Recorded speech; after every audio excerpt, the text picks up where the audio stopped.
आज रुकुम पूर्व आइपुगेका छौँ। रुकुम पूर्वमा आज एउटा होमस्टेमा हाम्रो बसाइ छ। होमस्टे सञ्चालन गरिरहनु भएको छ भूतपूर्व शिक्षक हुनुहुन्छ जो उहाँले चाहिँ सेवानिवृत्त भइसकेपछि चाहिँ आफ्नो व्यवसाय सञ्चालन गर्दै आउनुभएको छ। उहाँसँग म एउटा छोटो गफगाफ गर्दैछु। उहाँका अनुभवहरू, उहाँको पेसा कसरी सुरुवात गर्नुभयो, यस्तै यावत विषयमा र उहाँका जीवनका भगाइका विषयमा छलफल गर्नेछौँ। बुवा नमस्कार। नमस्कार। तपाईँलाई स्वागत छ हाम्रो यो सानो छोटो भिडियोमा। हजुरको शुभ नाम? रोजिदान गर्थेँ। हजुरको उमेर कति पुग्नु भयो होला अहिले? मैले 71 वर्ष। 71 पुग्नु भयो। तपाईँले 71औं वसन्तमा हिँड्दै गर्दा 70 वर्ष पार गरिसक्दा पहिलेको रुकुम पूर्व र अहिलेको रुकुम पूर्वमा के भिन्नता पाउनुभयो? विकास भएको छ, परिवर्तन भएको छ? पहिले हामी पैदल हिँडेरै अब पूर्व पश्चिम उत्तर दक्षिण जानु पर्थ्यो। अहिले गाडी आफ्नो ठाउँमा आछ। अब भौतिक हिसाबले विकास त भएकै छ भन्नु पर्यो। अनि यहाँ बसेर हजुरले के कर्म गर्नुहुन्छ अथवा के कामहरू गर्नुहुन्छ? तपाईँको दिनचर्याहरू कसरी बितिरहेको छ? आजभोलि अब खेतीपाती गरेर होइन, अनि पाहुनाहरूको सेवा गरेर अब दिन बितिरहेको छ। पहिला चाहिँ यहाँले के गर्नुहुन्थ्यो? जो तपाईँ युवा अवस्थामा हुनुहुन्थ्यो त्यो समयमा यहाँले के गर्नुहुन्थ्यो? म यहाँको स्कुल स्थापनादेखि लिएर आधैदेखि अन्त्यसम्म अहिलेसम्म सुरुदेखि भर्ना भयो। अनि 35 वर्ष सेवा गरेर अहिले अवकाशमा छु। अनि तपाईँले 35 वर्ष सेवा अवधि गरिसकेपछि, राज्यलाई सेवा दिइसकेपछि, सेवानिवृत्त भएर तपाईँले एउटा पेन्सन लिँदै गर्दा पनि तपाईँलाई यो व्यवसाय गर्नुपर्छ, होमस्टे सञ्चालन गर्नुपर्छ भन्ने विचार चाहिँ कसरी आयो? यो त के भन्छन्, अहिले हाम्रो यहाँबाट मध्य पहाडी राजमार्ग खुलेको छ। अनि तपाईँहरू आउनुभएको छ। हाम्रो यो रुकुम पूर्व प्राकृतिक हिसाबले, सांस्कृतिक हिसाबले धनी ठाउँ हो कि। जस्तै हाम्रो यहाँ यो मगर बाहुल्य क्षेत्र। अनि गएको यो असारको पहिलो हप्ताभरि भूमे पर्व हामी मगरहरूको एकदम महान चाड हो। दसैँ तिहार भन्दा पनि ठुलो महत्त्व दिन्छौँ हामी। कम्तीमा 5 हप्ता मनाउँछौँ। दसैँ तिहार त थोरै त्यति महत्त्व दिँदैनौँ। त्यो पर्व अनि त्यसको आफ्नै महत्त्व छ।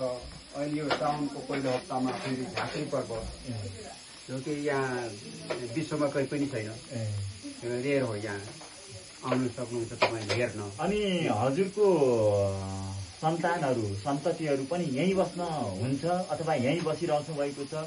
हजुरलाई सघाइरहनु भएको छ अथवा हजुरको व्यवसाय, हजुरले गरिरहेको पेसा गर्ने जमर्को गरिरहनु भएको छ या अन्यत्र कतै पेसा व्यवसाय गर्दै आउनु भएको छ?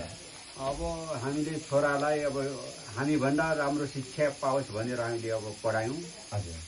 अनि उनीहरू अब अहिले विदेशमा छन्। विदेश कुन ठाउँ जानुभएको छ? क्यानाडामा, त्यो PR लिएर उतै घरबास बसिया छन्। अनि तपाईँलाई छोराले चाहिँ यतै आउनु पर्यो क्यानाडातिर अथवा काठमाडौँतिर, दाङ नेपालतिर बस्नु पर्यो, त्यो रुकुम पूर्वको एउटा पहाडी गाउँमा दुःख गरेर बस्न भएन बाबा भनेर भन्ने गर्नुभएको छैन?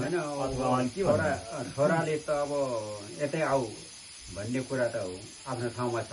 हजुर। अनि यहाँ जस्तै होमस्टेको कुरा पनि ल अब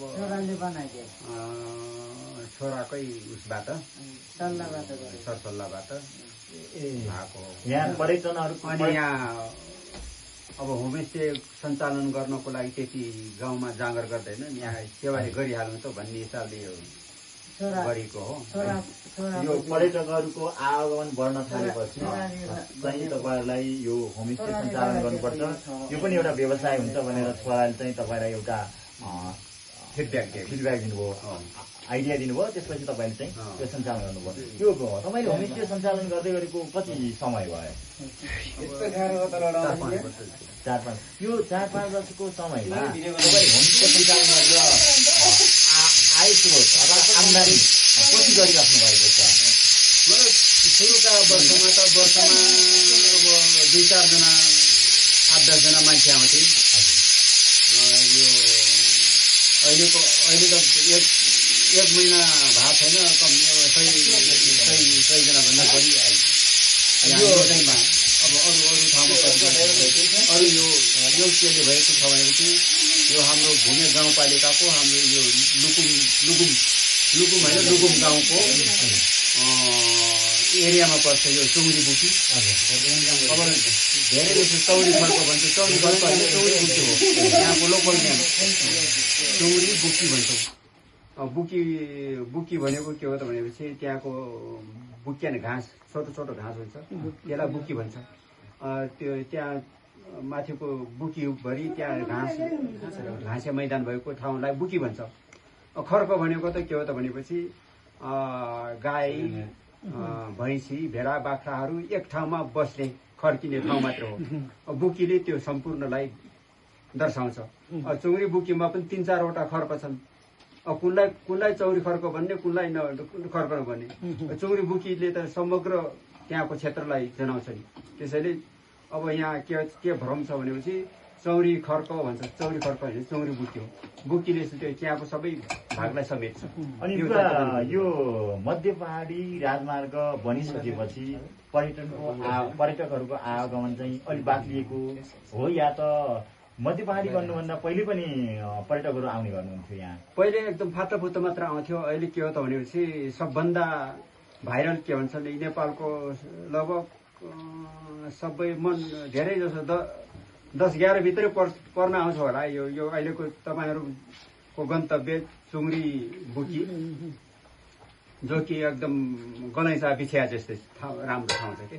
त्यहाँबाट अब तपाईँले कस्तो अनुभव गर्नुहुन्छ? अब राम्रो मौसममा हो भने त्यो उत्तरतिर पुरै हिमालको श्रृङ्खला आफ्नै अगाडि देखिन्छन्। अनि त्यहाँ हामी बस्दाखेरि एकदम चुलो गलैँचामा बिछेर बसिया जस्तै अनि त्यस्तो एकदम राम्रो दृश्य देखिन्छ। त्यसरी त्यो अब यस्तोमा अब छोड्नु पनि एकपल्ट गयो फेरि घरि आउने जस्तो मन लाग्छ, छोड्नु मन लाग्दैन। हामी रुकुम पूर्व आएपछि अथवा एउटा कोही पर्यटक रुकुम पूर्व घुम्न आउँछु भनेर रुकुम पूर्व प्रवेश गरेपछि रुकुम पूर्वमा चाहिँ घुम्नै पर्ने ठाउँहरू के होला? कहाँ चाहिँ हामीहरू घुम्नुपर्छ जस्तो लाग्छ? रुकुम पूर्वमा त अब थुप्रै ठाउँहरू जस्तै कोठामा पनि सबभन्दा जस्तै हामीले यो मगरहरूको बस्ती यो बुझ्नको लागि पनि। अनि त्यसको साथसाथै अब तपाईँको यो माथिल्लो कोठामा हेर्सा गुम्बा सङ्कलन गर्ने सिजनमा घुम्ने पनि हेर्सा गुम्बा पनि पाउँछ है यहाँ त त्यो चौरी बुकीमा कतै पाउँछन्, तर त्यति ध्यान दिँदैन। प्रशस्त त पाउने भएपछि अब ध्यान दिन्छ होइन, दिनभरि खोज्दा पनि एउटा दुईटा कतै भेटिन्छ, तर माथिको जस्तो प्रशस्त भेटिन्छ। अनि यो तपाईँको होमस्टे एउटा नाफामूलक व्यवसाय मात्रै नभएर सेवामूलक व्यवसाय पनि हो। तपाईँलाई यो आउने पर्यटकहरूलाई होमस्टेमा राखेर सेवा दिन पाउँदा कस्तो महसुस हुन्छ?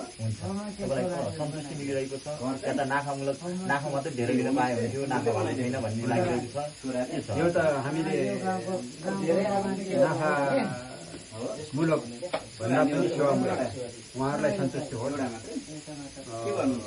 भन्ने हाम्रो। अनि तपाईँ एउटा शिक्षण पेसाबाट सेवानिवृत्त भएर पनि यसरी होमस्टे सञ्चालन गरेर दुःख गरेर बस्नु भएको छ, जो नेपालमा केही पनि गर्न सकिँदैन, नेपालमा केही पनि छैन भनेर विदेश पलायन हुने एउटा जमात छ। त्यसलाई त्यो जमात छ, त्यो युवाको पङ्क्ति छ, त्यसलाई चाहिँ देशमा केही गर्न सकिन्छ भनेर तपाईँले भन्नुपर्दा सन्देश दिनुपर्दा चाहिँ के आह्वान गर्नुहुन्छ उहाँहरूलाई? उहाँहरूलाई त अब नेपालमा अब जस्तै यहाँ होमस्टे सञ्चालन गर्ने, अब यहाँ होमस्टे सञ्चालन गरेर नै सबै पुग्छ भन्ने कुरा त छैन। यस्ता होमस्टे लगायत जस्तै धेरै हामीहरूले गर्न सक्ने, यहीँ पनि केही गर्न सक्ने पेसा व्यवसायहरू नाफामूलक हुन् या त सेवामूलक हुन्, त्यस्ता व्यवसायहरूका सम्भावनाहरू छन्। हजुरले ती सम्भावनाहरू चाहिँ देख्नु भएको छ।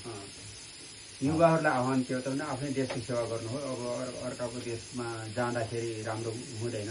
अब आफ्नो इच्छा अनुसारको पेसा गरेर काम गर्न सकिन्छ, सेवा गर्न सकिन्छ, देशको सेवा गर्न सकिन्छ भन्ने नै लाग्छ मलाई। हस् त बुवा, तपाईँसँग मिठो कुराकानी गर्न पाइयो छोटो, र यो रातको समयमा हामीले दुःख पाउने अवस्था सिर्जित भइसकेको अवस्थामा हजुरले होमस्टे सञ्चालन गरेर हामीलाई चाहिँ राहतको अनुभूति भएको छ। तपाईँले नाफामूलक मात्रै नभएर सेवामूलक पनि व्यवसाय गर्नुभएको छ, त्यसको लागि हामी अन्तर्मनबाट तपाईँलाई आभार प्रकट गर्छौँ। पुनः पनि कोही नयाँ साथीहरू आउनुभयो अथवा हामी आयो भने पनि तपाईँका सिफारिस गर्नेछौँ। हामीसँग जोडिनु भयो, छोटो गफगाफ गरिदिनु भयो, त्यसको लागि हार्दिक धन्यवाद। म भोलि चौरी बुकी पुगेपछि थप विस्तृत जानकारी लिएर हाम्रो टिमको घुमघाम लिएर उपस्थित हुनेछु। केही अन्तमा केही मैले छोड्न छुटाएको अथवा हजुरलाई भन्न मन लागेको केही कुरा छ बुवा? त्यही त तपाईँले अहिले भन्नु चौरी बुकी भन्नुभयो। हाम्रो यहाँको क्षेत्र जुन ठाउँमा जुन शब्दले उच्चारण गर्छ त्यसैलाई नै मान्नु पर्यो मान्यता। हामीले चौरी बुकी भन्छौँ। चौरी चौ होइन चौरी बुकी नै हाम्रो यहाँको हो। त्यसैले यहाँ खर्क पनि होइन, खर्क सीमित ठाउँ हो, बुकीले सम्पूर्णलाई प्रतिनिधित्व गर्छ, सम्पूर्णको प्रतिनिधित्व गर्छ। जानकारी सहित हामीलाई केही जानकारी दिनुभयो, त्यसको लागि धन्यवाद। हुन्छ, पुनः भेट्नेछौँ। अहिले भने यो छोटो अन्तर्वार्ताबाट म महेन्द्र बस्नेत उर्फ मिहिर पनि छुटिन चाहन्छु।